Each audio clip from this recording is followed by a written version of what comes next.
تو شفا انٹرنیشنل اسپتال کتنا فوکسڈ ہے اس چیز پہ کہ ہمیں کوالٹی ایجوکیشن دینی ہے؟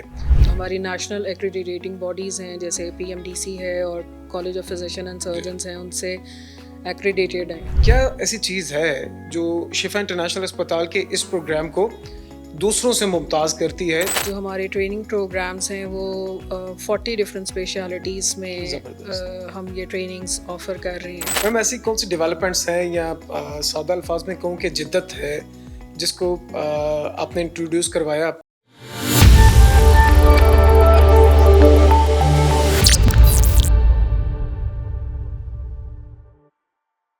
السلام علیکم ناظرین، بیونڈ دا اسٹیتھوسکوپ کے ساتھ میں ہوں محمد اسامہ. ناظرین، کسی بھی فیلڈ میں، کسی بھی شعبے میں ایکسلنس کی طرف جانے کے لیے ایجوکیشن یعنی تعلیم انتہائی اہمیت کی حامل ہوتی ہے. آج کے پوڈ کاسٹ میں ہم میڈیکل ایجوکیشن کے حوالے سے بات کریں گے کہ میڈیکل ایجوکیشن اور کنٹینیوڈ میڈیکل ایجوکیشن کتنی ضروری ہے میڈیکل کی فیلڈ میں ایکسلنس کے لیے. اور اس حوالے سے بات کرنے کے لیے ہمارے ساتھ موجود ہیں ڈاکٹر میمونہ صدیقی صاحبہ. ویلکم ڈاکٹر صاحبہ، تشریف لائیں آپ. Thank you.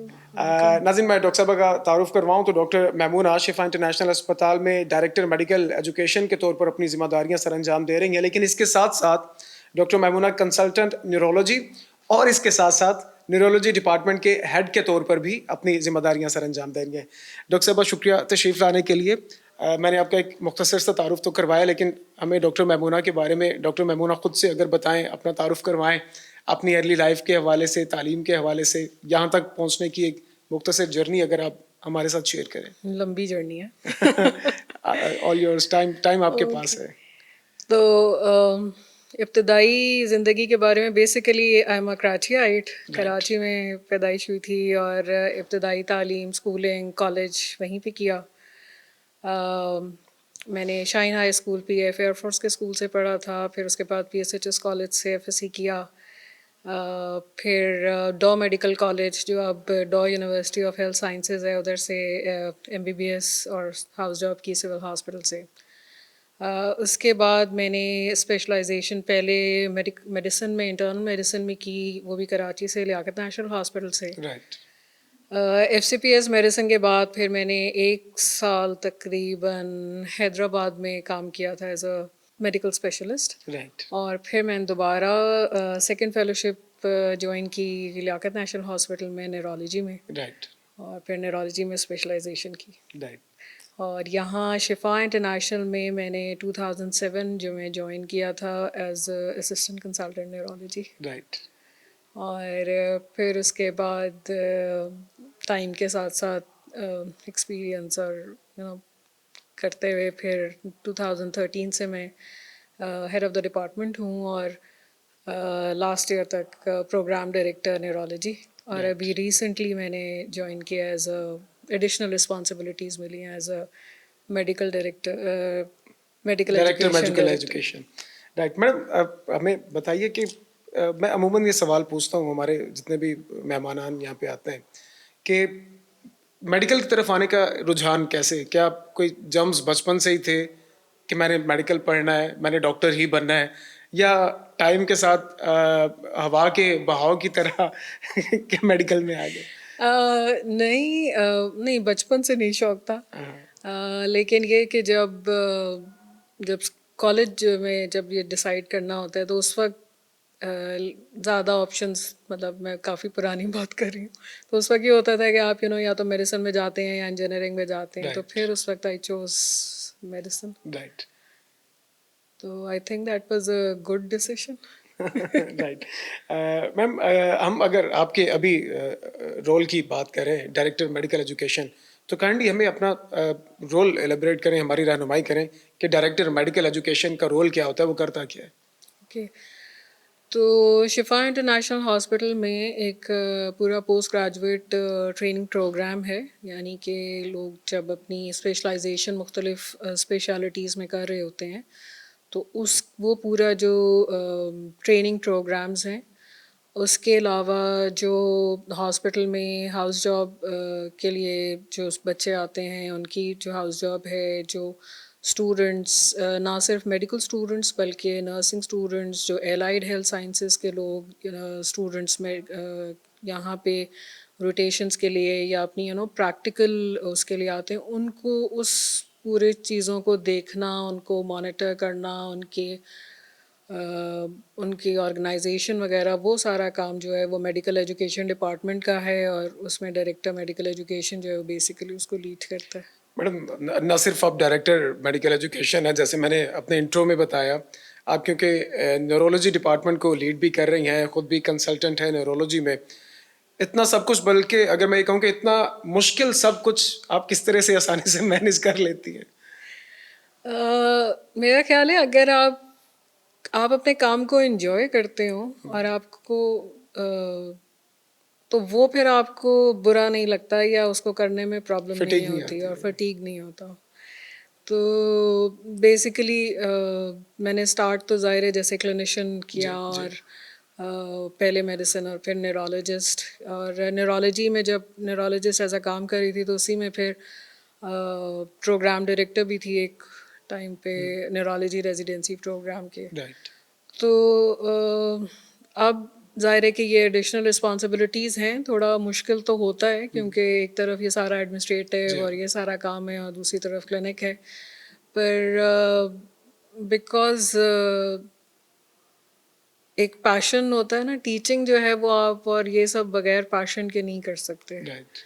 تو اس میں یہ کہ پھر آپ مینیج کر لیتے ہیں، ٹائم مینجمنٹ سیکھ لیتے ہیں. آپ کیا سمجھتی ہیں میڈم، آپ کا رول، حالیہ رول، اور اس کے علاوہ جو آپ کے دیگر رول ہیں شفا انٹرنیشنل اسپتال میں رہتے ہوئے، کس طرح سے آپ کا حالیہ رول شفا انٹرنیشنل کے مشن کو اور شفا انٹرنیشنل کا جو ویژن ہے اس میں ہیلپ کر رہا ہے آپ کا رول؟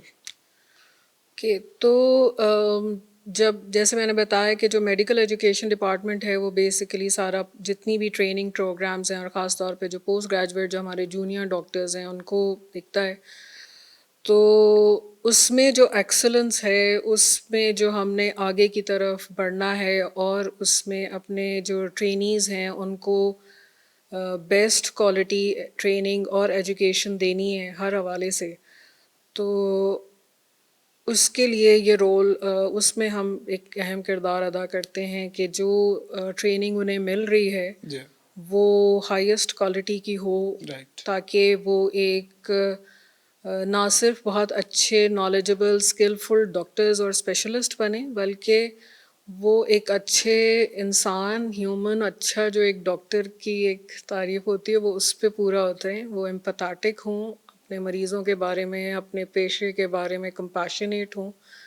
تو ان چیزوں کو اور ان کوالٹیز کو ان کے اندر انکلکیٹ کرنا اور اس پروگرام کو اسموتھ رن کرنا وہ بہت ضروری ہے. اور اس میں پھر ہم رول پلے کرتے ہیں، کیونکہ اگر آپ کی، کیونکہ جو فرسٹ یوزلی جو پوائنٹ آف کانٹیکٹ ہوتا ہے عموماً ہاسپٹل میں، شفا میں، اور جو سب سے زیادہ جو ساری اور 24 آورس جو کام کر رہے ہوتے ہیں وہ جونیئر ڈاکٹرز ہی کا فرسٹ پوائنٹ آف کانٹیکٹ ہوتا ہے. تو اگر ان کی کوالٹی اچھی ہوگی اور یہ اچھا کام کریں گے تو پیشنٹ سیٹسفیکشن بہتر ہوگی، اور اس سے ہمارا کوالٹی آف کیئر بہتر ہوگا شفا میں، اور پیشنٹ ایکسپیرینس اوبیسلی بہتر ہوگا. میم اگر ہم شفا انٹرنیشنل اسپتال کے پوسٹ گریجویٹ پروگرام کی بات کریں تو کیا ایسی چیز ہے جو شفا انٹرنیشنل اسپتال کے اس پروگرام کو دوسروں سے ممتاز کرتی ہے، دوسروں سے منفرد کرتی ہے؟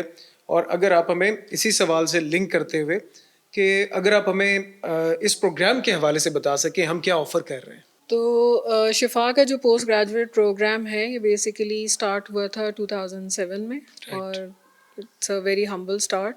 صرف کچھ 4 یا 5 اسپیشلٹیز تھیں جن کے ساتھ یہ اسٹارٹ ہوا تھا، اور اوور ایئرز یہ اتنا ایکسپینڈ ہوا کہ اب اس وقت ہم جو ہمارے ٹریننگ پروگرامز ہیں وہ 40 ڈفرینٹ اسپیشلٹیز میں ہم یہ ٹریننگز آفر کر رہے ہیں، جس میں ہمارے 81 فیکلٹی ممبرز ہیں جو سپروائزرز ہیں. اور ان میں سے کچھ پروگرامز ایسے ہیں جو پاکستان میں شاید ایک صرف ہمارے پاس یا 1-2 جگہ اور ہوتے ہیں، جیسے کہ ریسنٹلی ابھی انٹرونشنل ریڈیالوجی میں ہم نے ٹریننگ اسٹارٹ کرائی ہے. وچ از فرسٹ ان پاکستان، جو کہ شفا میں اسٹارٹ کی ہے. جو شفا میں ٹریننگس دے رہے ہیں وہ ساری اسپیشلٹیز میں ہیں، چاہے انٹرنل میڈیسن، سرجری، پھر انٹرنل میڈیسن کی اپنی سب اسپیشلٹیز جو ہیں وہ کافی اس میں بچے یہ ٹرین ہو رہے ہیں، اور ہم ان کو یہاں پہ اچھے یعنی کہ وہی آلموسٹ کوشش کرتے ہیں کہ اسٹینڈرڈز ان کے وہی ہوں جو نہ صرف نیشنل اسٹینڈرڈس کو میٹ کریں بلکہ انٹرنیشنل اسٹینڈرڈس کو میٹ کریں. اور اس میں ہمیں بہت فخر بھی ہے کہ ہمارے بہت جو ٹرینیز ہیں، ریزیڈنٹس ہیں، انہوں نے یہاں سے پاس کر کے اب وہ نہ صرف پاکستان میں نیشنل لیول پہ بلکہ انٹرنیشنلی بھی بہت اچھی جگہوں پہ لیڈرشپ پوزیشنز پہ کام کر رہے ہیں. تو that is one of the right. Ma'am medical education کی بات کی جائے اور especially post graduate medical education جو شفا انٹرنیشنل اسپتال کا پروگرام ہے، یا کنٹینیوڈ میڈیکل ایجوکیشن کے حوالے سے بات کی جائے تو شفا انٹرنیشنل اسپتال کتنا فوکسڈ ہے اس چیز پہ کہ ہمیں کوالٹی ایجوکیشن دینی ہے؟ کتنا فوکسڈ ہے شفا انٹرنیشنل اسپتال؟ اور ساتھ میں یہ بھی بتائیے کہ کوالٹی ایجوکیشن کے حوالے سے کیا کیا اقدامات کیے جا رہے ہیں آپ کے ڈپارٹمنٹ کی جانب سے؟ تو ایک تو یہ کہ جب ہم کوالٹی ایجوکیشن کی بات کرتے ہیں تو بیسیکلی ہمارے جو پروگرامز ہیں وہ سارے جو ہماری نیشنل ایکریڈیٹنگ باڈیز ہیں جیسے PMDC ہے اور college of physician and surgeons ہیں، ان سے ایکریڈیٹیڈ ہیں، تو ہم ان کی ساری ریگولیشنز اور رولس فالو کرتے ہیں. دوسرا یہ کہ ان کو یہ سب سے اہم چیز جو چیز فوکس کرتے ہیں وہ یہ کہ آل دیز پروگرامز جو ہیں وہ سارے اسٹرکچرڈ ہوں، آرگنائزڈ ہوں، اور جو سپرویژن ہے ہمارے ٹرینیز کی وہ ہر لیول پہ ہوتی ہے. تو ایسا نہیں ہے کہ آپ مطلب ایک ٹرینی آیا اور اس نے بس کام کرنا شروع کر دیا، بیکاز شفا also is a JCI accredited hospital. تو ہم JCI کے بھی جو ان کے میڈیکل ایجوکیشن کے سے ریلیٹڈ پالیسیز اور ان کے جو رولز ہیں ان کو ساروں کو کمپلائی کرتے ہیں، فالو کرتے ہیں. تو اس میں سب سے اہم یہی ہے کہ جب بھی کوئی بھی ہمارا جو ایک ہائرنگ پروسیس ہے وہ بہت اسٹرکچرڈ ہوتا ہے، اٹس ٹرانسپیرنٹ، آپ آرام پورا اس کو سارا اوپن ہے، دیکھ سکتے ہیں، انٹرنیشنل اسٹینڈرڈس کے مطابق، اور انٹرنیشنل اسٹینڈرڈس کے مطابق ہے. اس کے بعد جو ٹریننگ ہے، جو ان کے سارے پروگرامس ہیں، وہ سب کچھ جو ہے وہ ایک اسٹرکچر کو فالو کرتا ہے کہ ان کی ایویلویشنس کیسے ہونی ہیں، ان کی ریگولر اسیسمنٹس کیسے ہونی ہیں. تو ہمارا ایک اپنا انٹرنل ایک تو ان کے ایگزامز ہیں جو CPSP اور باقی ایکریڈیٹنگ باڈیز کے ان کے فائنل جو ایگزامز ہوتے ہیں جس پہ ان کو ڈگری ملتی ہے، لیکن ان ہاسپٹل بھی ہمارے ریگولر فارمیٹیو اسیسمنٹ ہوتی ہے جس میں کہ ہم ان کو ریگولر فیڈ بیک دیتے ہیں، اور اس کی بیسس پہ پھر ان کو ان کی پرفارمنس ایویلویشنز ہوتی ہیں. اور نہ صرف یہ کہ ہم صرف ایگزامز اور یہ ان کی اسیسمنٹس کرتے ہیں بلکہ ہم فیڈ بیکس باقی اسٹیک ہولڈر سے بھی لیتے ہیں. تو we have a system of multi source feedback, کہ جو بھی ہمارا ہر ریزیڈنٹ، میڈیکل آفیسر، جو بھی جونیئر ڈاکٹرز ہیں، ان کو نہ صرف یہ کہ ہم پیشنٹ سے ان کے بارے میں فیڈ بیکس لیتے ہیں، ہم نرسز سے لیتے ہیں، تو ایک یہ پورا کمپریہنسو سسٹم ہے. اور یہ ہم اس کی پوری رپورٹس بناتے ہیں، وہ ڈسمنیٹ کرتے ہیں ایون ٹو دا لیڈرشپ. تو ایوری ون نوز کہ جی ہمارے پروگرامس کا لیول اب کیا ہے اور کہاں ہمیں بہتری کی گنجائش ہے، کہاں آگے موو فارورڈ کیسے کرنا ہے. چیلنجز کی بات کی جائے تو ہر فیلڈ میں کئی مواقع پہ چیلنجز کا سامنا کرنا پڑ جاتا ہے، چاہتے نہ چاہتے ہوئے. اگر ہم آپ کی حالیہ پوسٹ کی بات کی جائے ڈائریکٹر میڈیکل ایجوکیشن کی، تو یہاں پہ پہلے تو ہمیں چیلنجز کے حوالے سے آنیسٹلی بتائیے کہ کن کن چیلنجز کا سامنا کرنا پڑا آپ کو یا کرنا پڑ رہا ہے، اور آپ انہیں کس طرح سے ڈیل کر رہی ہیں؟ 500 to 600 لوگوں کو مینیج کرنا آسان نہیں ہے. لیکن میں ان کو چیلنجز نہیں کہتی، مطلب میرا خیال ہے کہ ایک تو یہ کہ it's a continuous journey and journey towards excellence. اور دوسرا یہ کہ یہ جو آپ کو لگتا بھی ہے کہ جی ابھی یہ کچھ پرابلم ہے، یا یہ that is more of an opportunity to کہ ہم یہ دیکھیں کہ ہم کیسے امپروو کر سکتے ہیں.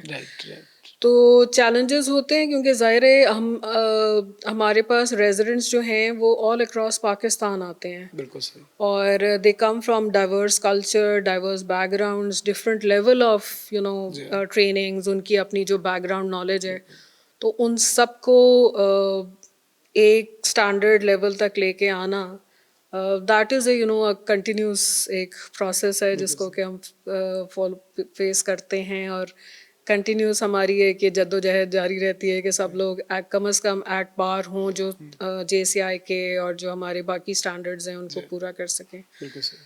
تو اس کے لیے بیسیکلی ہم اس میں چیلنجز میں بعض دفعہ یہ ہوتا ہے کہ you are stuck with funds یا ریسورسز. بالکل صحیح. لیکن اچھی بات یہ ہے کہ جو لیڈرشپ ہے ہاسپٹل کی، دے آر انٹو کہ ہم اس کو اور بہتر سے بہتر کی طرف کریں. اور ہماری اس میں کوشش یہی ہوتی ہے کہ جو میکسیمم اچھی کنڈیوسو لرننگ انوائرمنٹ دے سکیں اس ریزیڈنٹس کو، کیونکہ ریزیڈنسی خود ایک بہت چیلنجنگ فیز ہوتا ہے، کیونکہ یہ جو جونیئر ڈاکٹرز ہیں یہ صرف لرنرز نہیں ہیں، یہ سروس پرووائڈر بھی ہیں. بالکل بالکل. تو وہ ایک بیلنس رکھنا کہ جی وہ سیکھیں بھی، بالکل، اور لیکن وہ ساتھ ساتھ جو سروسز ہیں، پیشنٹ سروسز، وہ بھی کمپرومائز نہ ہوں.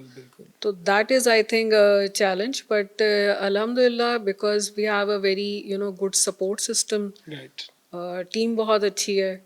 اور جیسے میں نے بتایا کہ ہمارے جو ہم نے سسٹمز ان پلیس کیے ہیں، تو ان کی وجہ سے اگر کوئی ہچز ہوتی بھی ہیں تو وہ پھر اس میں ایک we find a way to improve. تو that's I think the positive thing. Ma'am ایسی کون سی ڈیولپمنٹس ہیں یا سادہ الفاظ میں کہوں کہ جدت ہے جس کو آپ نے انٹروڈیوس کروایا میڈیکل ایجوکیشن میں، یا آپ کے پلانز میں ہے کہ ہم فیوچر میں میڈیکل ایجوکیشن کے حوالے سے یہ کرنا چاہتے ہیں؟ تو جیسے میں نے بات کی کہ ہمارے جو ٹریننگ پروگرامس ہیں میجورٹی وہ سارے پی ایم ڈی سی یا اس سے ایکریڈیٹڈ ہیں سی پی ایس پی کے ساتھ، تو یہ نیشنل باڈیز ہیں. تو ہم چاہیں گے کہ اب ہم انٹرنیشنل بھی ان کے اسٹینڈرڈس جو ہیں ان کو اس کی طرف جائیں. تو that is one thing that's move forward. دوسرا جیسے ابھی میں بات کر رہی تھی کہ یہ ایک چیلنج یہ ہوتا ہے کہ ان کو سکھانا بھی اور سروس پرووائڈ بھی کرنا. پھر صرف ہم ٹریننگ میں نالج اور اسکلس کی بات نہیں کر رہے ہوتے، مطلب جو جونیئر ڈاکٹرز ہیں، ظاہر ہے اٹس اے چیلنجنگ فیلڈ لوگوں کے ہوتا ہے، ان میں برن آؤٹ، ان کی ایموشنل سپورٹ اور اس کی بھی بہت ضرورت ہوتی ہے. تو اس میں اب پلان ہے کہ ہم مینٹورنگ کا بھی شروع کریں.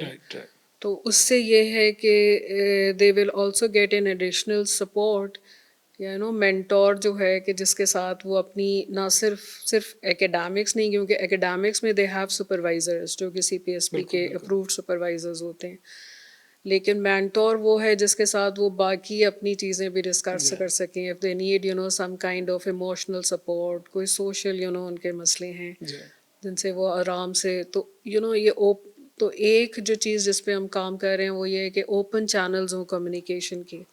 وی ناؤ ہیو کہ دے کین دے نو کہ ان کو اپنے سینئر کو انفارم کرنا ہے، یا کہاں کب کس کو انوالو کرنا ہے، میڈیکل ایجوکیشن ڈپارٹمنٹ کو کب انوالو کرنا ہے. لیکن اس کو مزید بہتر کیا جا سکتا ہے، تو اس کے لیے ہم آج کل اور کام کر رہے ہیں کہ ہم اس کو اور بہتر کر سکیں.